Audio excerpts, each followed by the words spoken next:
Okay, try it now. 1, testing, 2, 3, 4, 5, 6, 7, 8. What about now?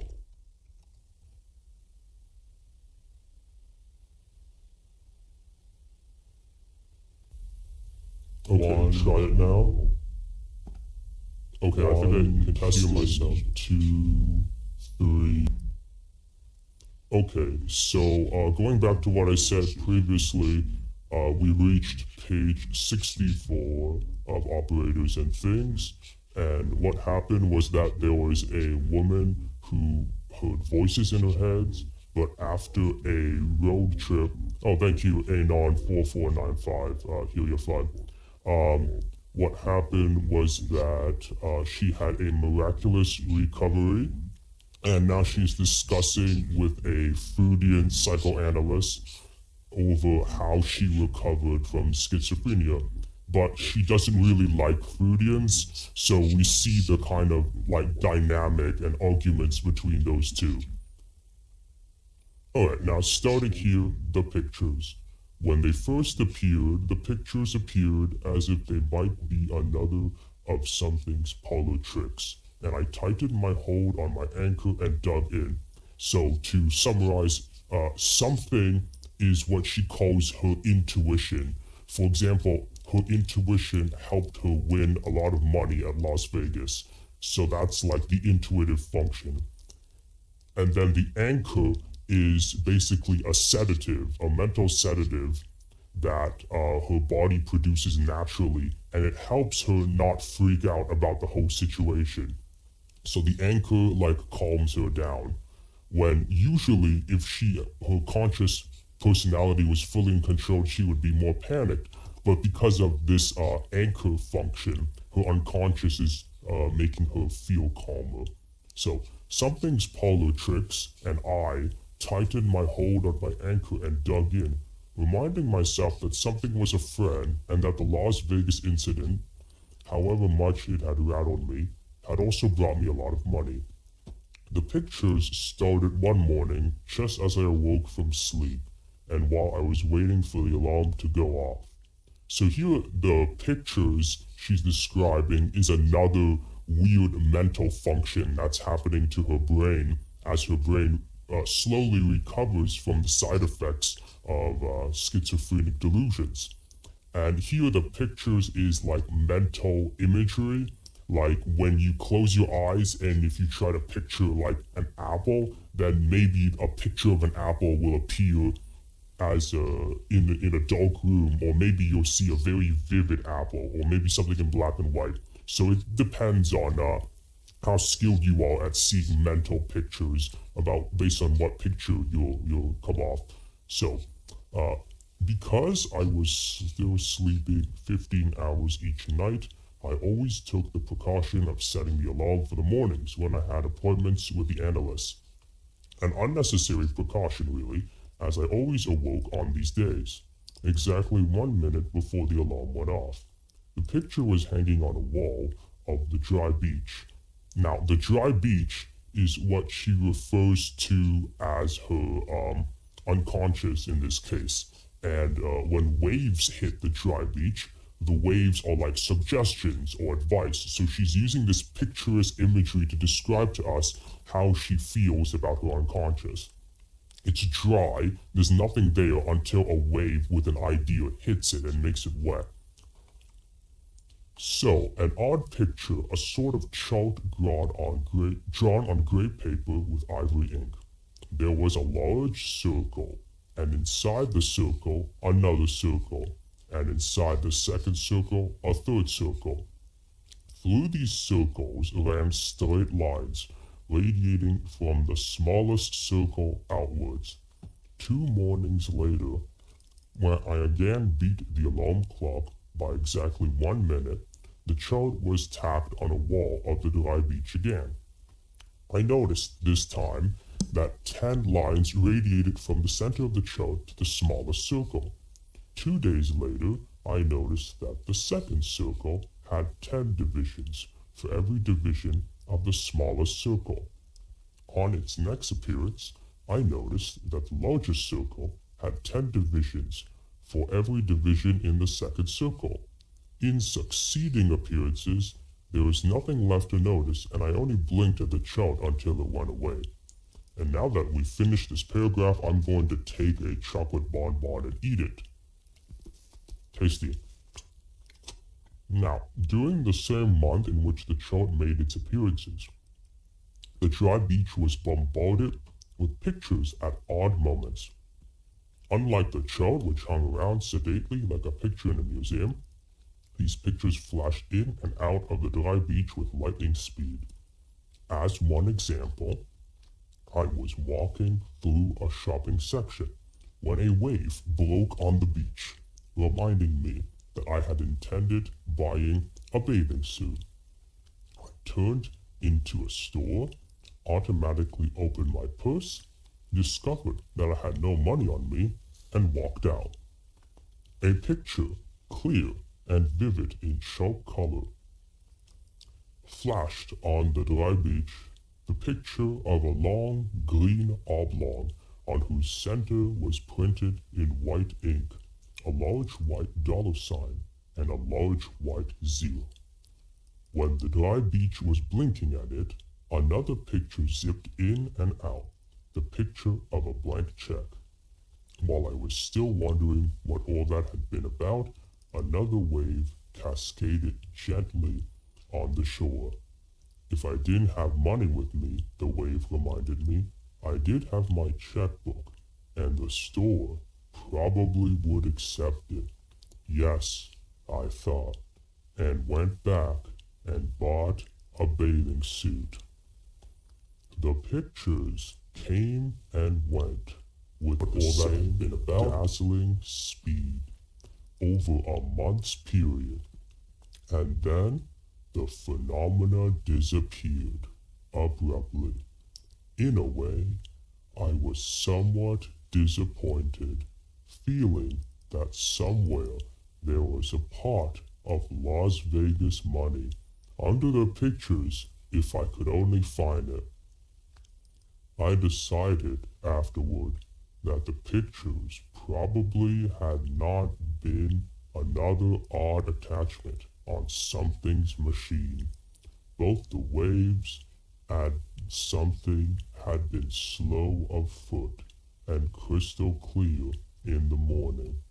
In meaning, the pictures, except for the chart, which always looked like a note pasted on a door and then forgotten, flashed with lightning speed, not too fast for their senders and receivers, perhaps, but too fast for the dry beach to get more than a swift glimpse. That highly complex piece of mechanism under the dry beach, I finally decided, had a great many units, undoubtedly, working away in separate little departments of their own, doing a great variety of things, keeping a clock synchronized with my alarm clock, remembering appointments, writing a novel, keeping lists of things to buy like groceries and bathing suits. And probably these separate departments had their own system of communicating with each other. The ideal appealed to me. I could see Department T in charge of keeping time, flashing a picture of the time on its chart at the appointed minute to Department N, in charge of getting the dry beach out of bed and other navigation. I don't know if that word's allowed on YouTube, but the context of this word is not a discriminatory word. Clock, I had to admit, although the chart had a so-so semblance to stopwatch. There was Department L in charge of keeping lists of things to get, setting up a picture of bathing suits. This picture, not seen by the dry beach, to Anne. We're in the shopping section, and how about that bathing suit? I want to get it off my list. And flashing same picture to Department W in charge of waves. W, please send in one wave regarding bathing suit. We're in shopping section. W sends in wave and then flashes picture of green oblong with white $sign and zero. Translation, I did, has no money. And to L, flashing same picture. Sorry, friend, but you can see how it is. L to N, flashing picture of checkbook. Has checkbook in purse, I think. See what you can do. I'm tired of having that bathing suit on my list. N to W, flashing same picture. L insists, give it a try. W to dry beach. You have your checkbook, honey. Stores take checks. You know you need that bathing suit. Maybe some doors had been accidentally left open when they could have been closed.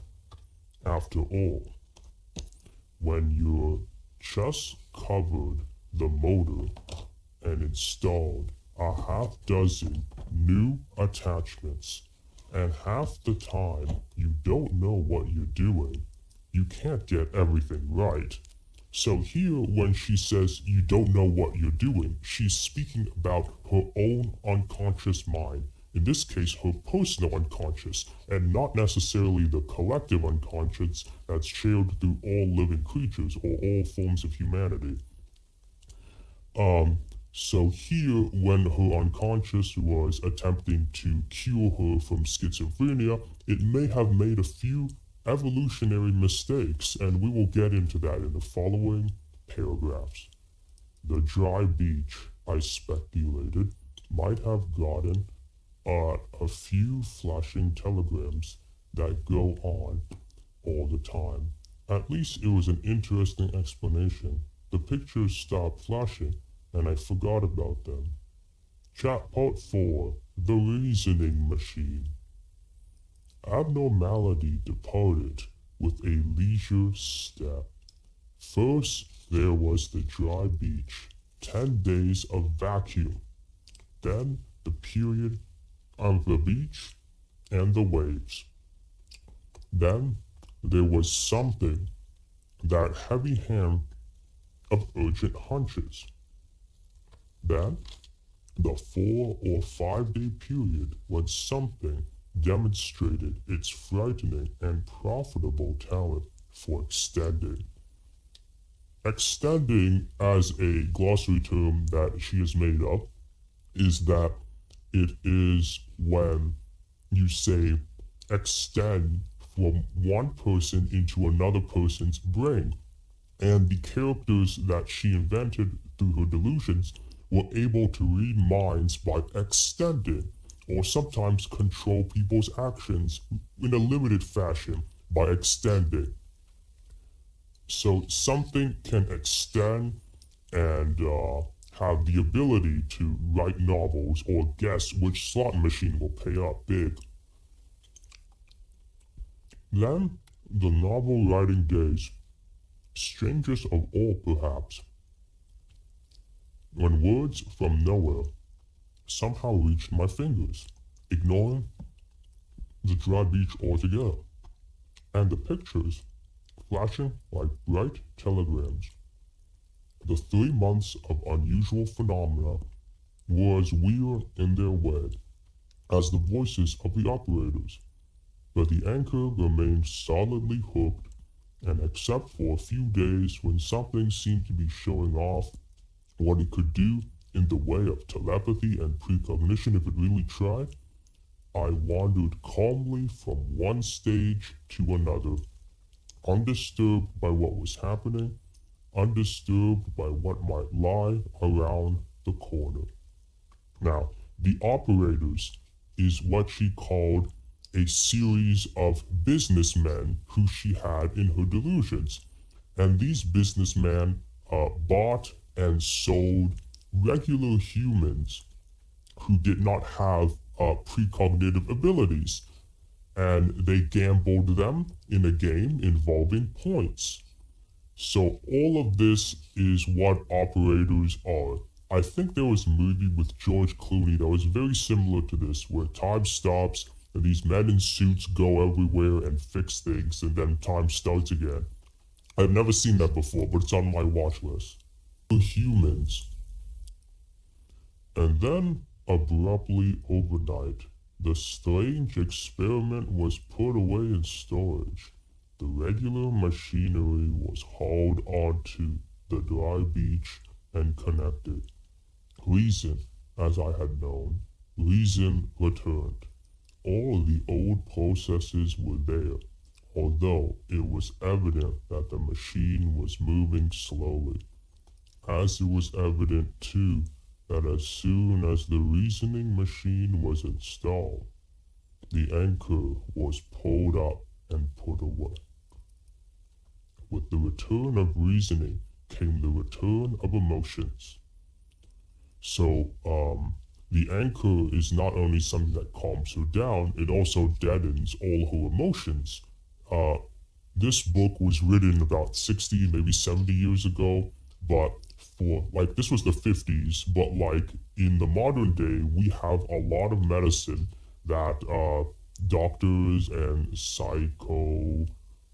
psychiatrists can prescribe to you, and these will they're called antidepressants, but what they really do is that they deaden your emotions. So if your emotions are too volatile, you can cope with these somewhat fuzzier, weaker emotions. Now, this is one of the last possible resorts to use instead of, say, talk therapy, meditation, sports, running as a different coping mechanisms. But one of the dangers of that is if you take this medicine and then you feel good, you feel fine, then you don't really want to take the medicine anymore because you think you feel fine. But if you stop taking it all at once, then the emotions come back and overwhelm you. According to stories I've heard from other people, I've never experienced this myself, so I'm just saying what I've heard from other people. But if you do decide to stop taking that, you have to slowly stop taking it, not all at once, or take a lower dosage or a weaker form of medicine. Otherwise, it can get really bad if you suddenly have a breakdown because the emotions are too strong. Oh, okay, so I got a question from Angela. Dad, do you like dancing? Well, I have done a little bit of dancing before, but it's not anything professional or something. But yeah, I don't mind dancing. So when did that topic come up? It's kind of random. I'll just keep reading until you answer that if you decide to. Let's see, where was I at? Reason, and it was evident to the anchor. With the return of reasoning came the return of emotion. I awoke one morning, sat down to breakfast, and found myself thinking and feeling. Before I finished one cup of coffee, I was grasping for the first time just what had happened to me and what it had done to my life. I had been insane. I hadn't had chicken pox, a broken leg, or even a cracked skull. I had been insane. Something that was not a fearful disease, but a stigma. The first assignment I gave the reasoning machine was to determine how much chance there was that people were going to be able to catch up with that fact. Amazingly, I seemed safe. If I could judge from the letters I was receiving from home, and I was corresponding regularly with 17 persons, there was not the slightest suspicion anywhere that my trip indicated anything except a desire to break away from my hometown and start afresh somewhere else. Also, I had skipped about the country, leaving no indications of insanity for anyone to remember. The only blot I could find was the one-night stand I had played in a mental institution.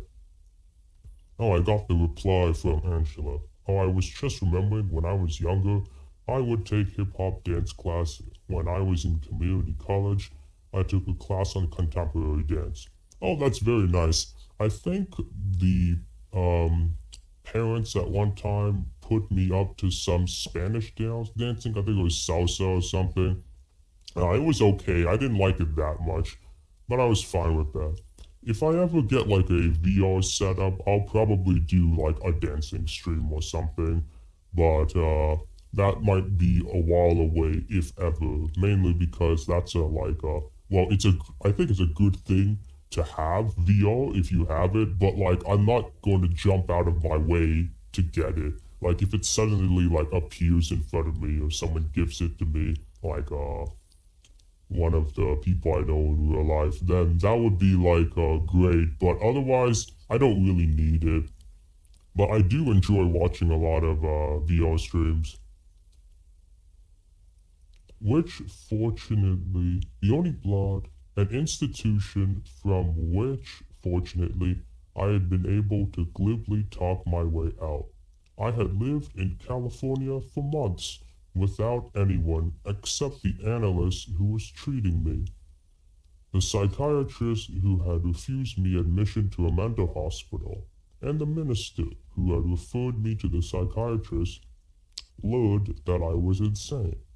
I doubted that either the psychiatrist or the minister was going to do much talking about me, and I was relatively certain that the analyst kept his patients' files confidential. Amazingly, I had escaped one of the greatest problems which recovered mental patients have. I did not have to return to a world where anyone knew I had been insane. My good fortune on this score I skipped over hurriedly. I was concerned, not with my good fortune, but with problems.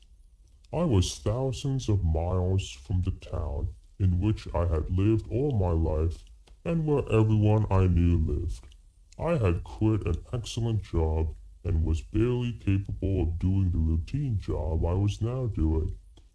I was probably still in need of treatment, which I could no longer afford, and I had run out of money and could just about afford my rent on the salary I was making. Fear and worry fell over each other, hurrying in to keep me company. Concern over money prompted me to move to a much less expensive apartment, to discontinue buying anything except food, to eat less, and to stop buying grain from the birds in the park. But aside from making such simple gestures, I seemed unable to think myself out of my squirrel cage. As the days passed, despite inaction, I found myself worrying less and thinking more, and I was able, after a month, to take stock and to determine in a general way what I could do about such problems as I could see. High on the list of things to be faced was whether I should return to my home, town, or stay where I was. Underlying the question was another question.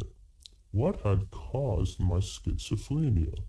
What friction between the dry beach and something had been resolved in the past in such a way that the mechanism had shattered, and to what degree was I capable of making similarly stupid decisions now, bringing about similarly disastrous results? So your talk about dancing has got me thinking what may have led to this, because sometimes, according to the Freudians who believe in free association, one topic might suddenly bring another topic to mind. Now, I'm aware that other schools of psychoanalysis and psychology do not like or believe in free association, but for all purposes, I might as well talk a little bit about that. And it is something that might be somewhat useful to reach conclusion, but sometimes it might veer too far away from the, the intended message from the dream. And it's usually either the unconscious or God who powers the unconscious that gives us these answers.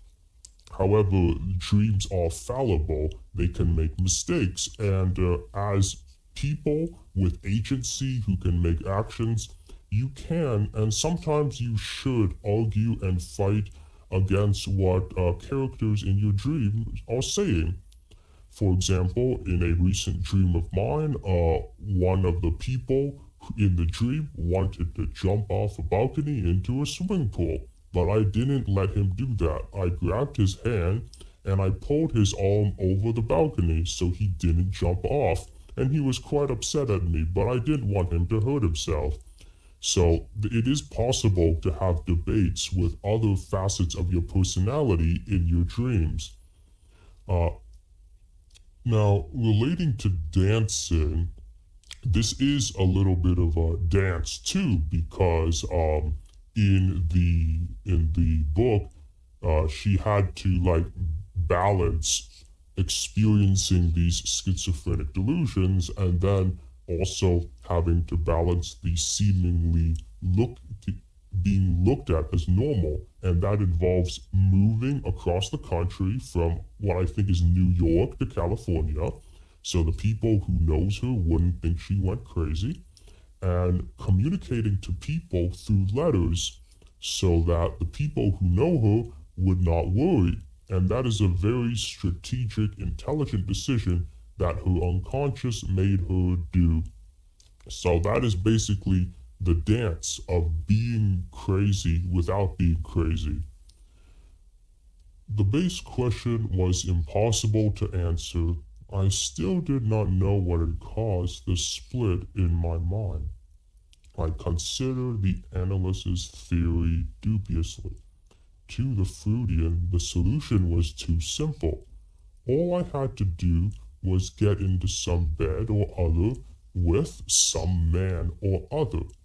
But the men, according to the Freudian psychoanalyst, had to be non-Americans. American men were very poor lovers. And this psychoanalyst just so happens to be French, so he likes European men more than American men and women. Very frequent intervals, and I would be in no danger of schizophrenia. And earlier in the book, she expresses exclamation that in some ways the Freudian psychoanalyst is correct, that if she had been having the amount of sex that he prescribed for her, she would be too busy to have a schizophrenic breakdown. However, she later criticizes this as avoiding the main issue by distracting with material hedonism, and we will get to that. The treatment seemed impossible to administer unless I moved to Europe, and the theory seemed highly suspect for many reasons, some of them logical ones. Even the analyst had told me that one of schizophrenia's favorite camping grounds was young children. I dismissed the Freudian theory, but was unable to replace it with any other. The base question, I finally decided, was impossible to answer for the time being. I would have to take my specific problems one by one and make the best decisions I could. Should I return home or stay in California? I wanted very much to go home. I wanted to be among friends and around familiar places, safe and secure. I thought wistfully about getting on a plane that night and arriving home the next day. The urge was so strong that I was on my way to phone an airline for information when the thought struck me like a blow. What was I going to do when I got home? It was completely obvious to me that it would be a while before I was able to undertake the responsibilities of the job I had done. My mind, at the present, simply couldn't cope with it. Also, even though I did not think that signs of my recent insanity were present, indications of it might still be present, as obvious to those who knew me well as it was obvious to me that I could not yet do complex work. The first move something had made in insanity had been to get me away from those who knew me. Well, a shrewd move in many ways. Particularly shrewd if there had been an unconscious purpose to keep my insanity secret. I had been extremely fortunate in being able to hide my insanity from family and friends. And I could see only disaster in their gaining such knowledge now. My family would have hysterics in 6 keys. Friends, at their kindest, reserve a special treatment for those who have been mentally ill. The unkind can enforce a cruelty almost barbaric. I wanted none of either. Either, I was certain, would delay and might even prevent full recovery. Also, to be chained with, she once had a mental breakdown, would give me a horrible handicap in both business and in personal life. No, all things considered, there was no wisdom in returning home for a while. It was sensible to wait until my mind was stronger, until the machine was operating more smoothly. I was on my way to bed before it occurred to me that my unconscious, that fine friend of mine, which had maneuvered me so adroitly in insanity, had maneuvered me also in insanity into resigning my job and into writing notes to myself to remember that I must never return to the company for which I worked. What was it Nicky had once said? It kept eluding me, but I finally got a hold of it. Nicky is one of the delusions she saw. Out of all the operators, he was the most boyish and the kindest. He had a charisma like that. In order to get what he wants done, an operator has to influence a thing all the time. So the operators are the businessmen with psychic powers who sell things, which are regular humans who have no idea operators exist. And that is the delusions she was experiencing. Nicky had told me in the early days of the experiment, and the more things want their own way, the more resourceful the operator has to be. An operator's work must be very difficult, I had said. Well, Nicky had replied, once you get to know the thing's temperament, influencing it isn't too difficult. You learn what appeals to it and what will motivate it more easily. Good sense. I got into bed furious. That's something. That busybodying wants its own way, motivating something. It wants to keep me away from my company, I thought. That's all it does want. And it's down there working the machinery for all it's worth. It's gotten the upper hand. After 2 cigarettes, I remembered that I had schizophrenia, a split mind, and that until I knew what had caused the split, there might be some point in living with something on something's terms. The textbooks. But what had caused my mind to split? Until I found the answer, I was going to be under a considerable handicap in charting my life.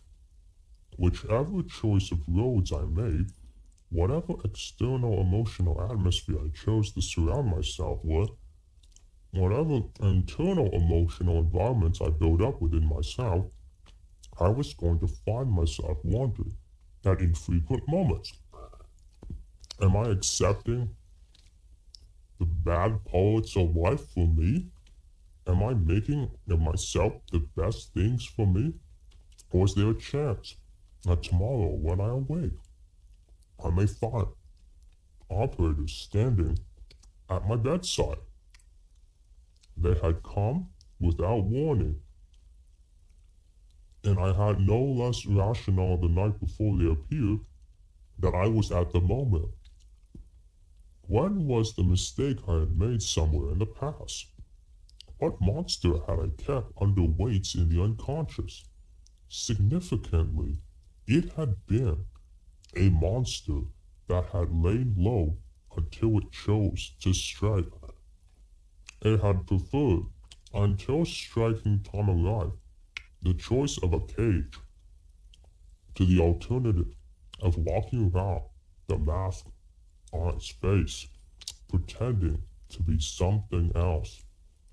Sublimation, the analysts had called such masked monsters, pointing to the novel I had written as a sublimated sex urge.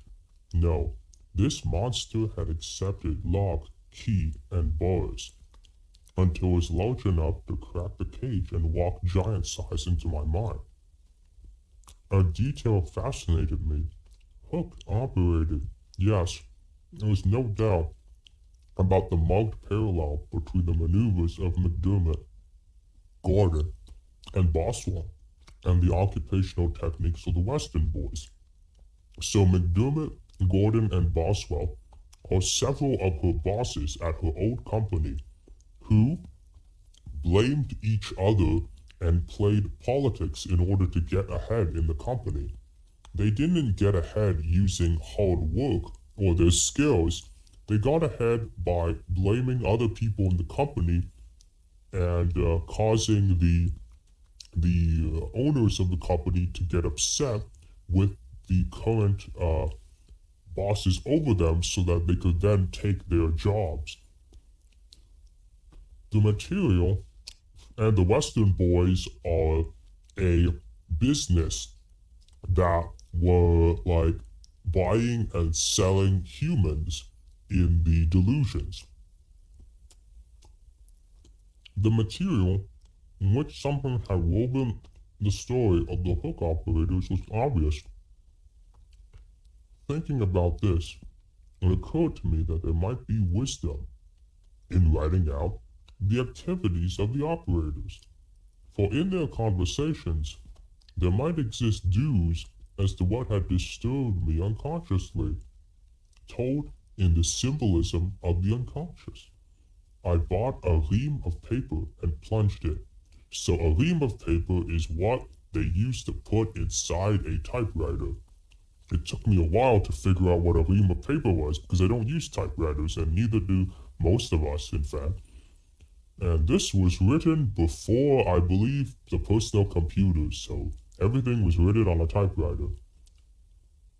Unlike schizophrenic patients who recover via shock therapy, and whose memories of their hallucinations are blotted from their minds, my memories of the operators were as clear as crystal.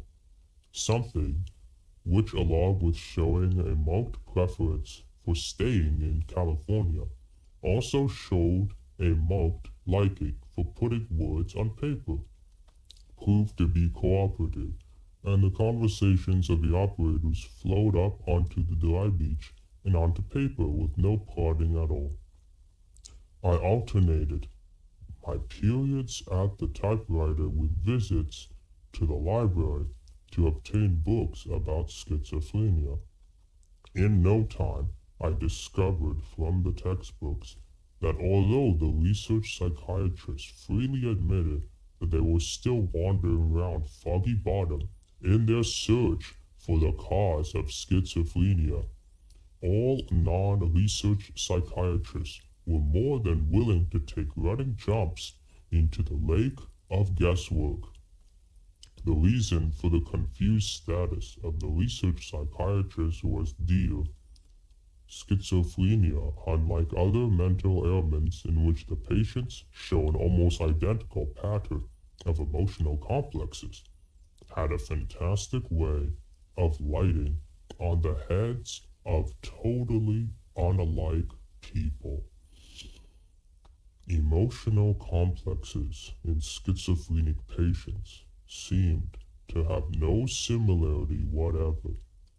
Also, mystifyingly, the disease occurred among the emotionally well-balanced as frequently as it did among the ill-balanced.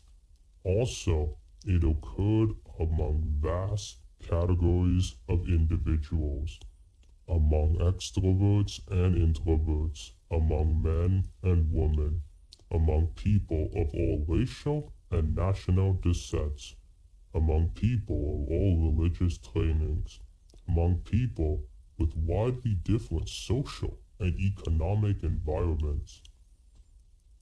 It's divided its favors with almost determined impartiality among all classifications, with the research men could think of establishing. Only in one area did it display a preference of any kind. Most of its victims were between the ages of 22 and 32.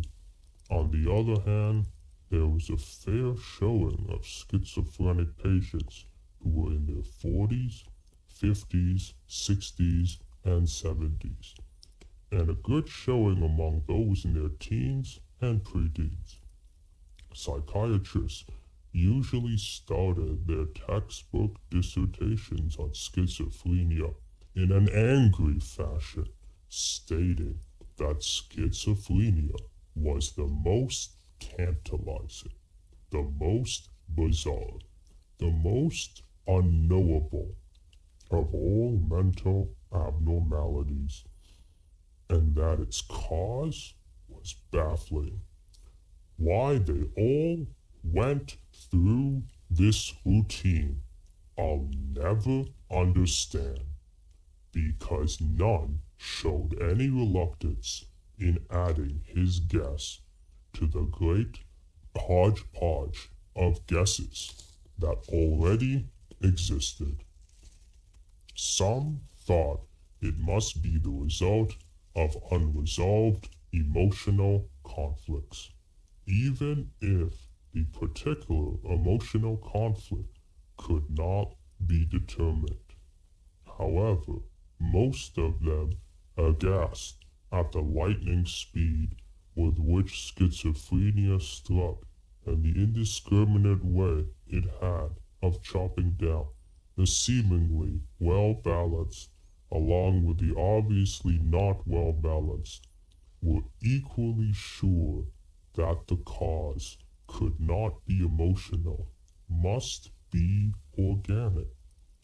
Most of these guesses that schizophrenia was the result of toxic substances of some type in the blood. Substances probably created as the result of endocrine imbalance. Now, for a bit of commentary, there are about 2 or 3 camps in the schizophrenia research centers. Mainly, there are those who believe it is mostly a physical ailment or caused by some physical imbalance, and others who think it is a mental or psychological problem. And most of the researchers think it's both, but lean towards blaming either the physical body or the mental state, one more than the other. It's a dysfunction of the pituitary gland, said some. It's a dysfunction of the thyroid, said others. Not at all, said a third crowd. It's a dysfunction of the adrenal. Concerning therapy, the doctors also had their differences. The only real hope for cure, said some, was to expose the patient to shock therapy at the very outset of the disease, and to continue shock until the patient improved. Shock therapy, said others, had no curative effects upon most patients. and the continuous administration of such therapy to patients who did not respond to initial treatments was torturous and possibly harmful. Shock therapy was used over long periods of time, said this latter group, not because anyone expected to cure the patient with this treatment, but because shock quieted the patient, made him easier to handle, and thereby reduced the problems of mental hospital administration.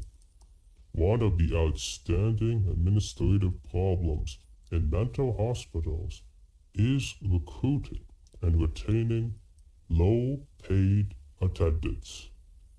Now, mainly due to the amount of streams I've scheduled this week, I've decided to cut this stream short, so we are ending it here today on page 70.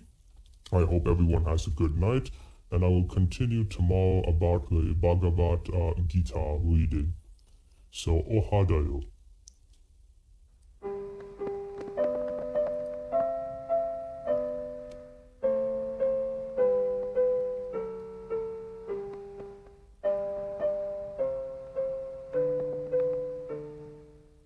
So we are ending it here today on page 70. I hope everyone has a good night, and I will continue tomorrow about the Bhagavad Gita reading. So, ohadayo.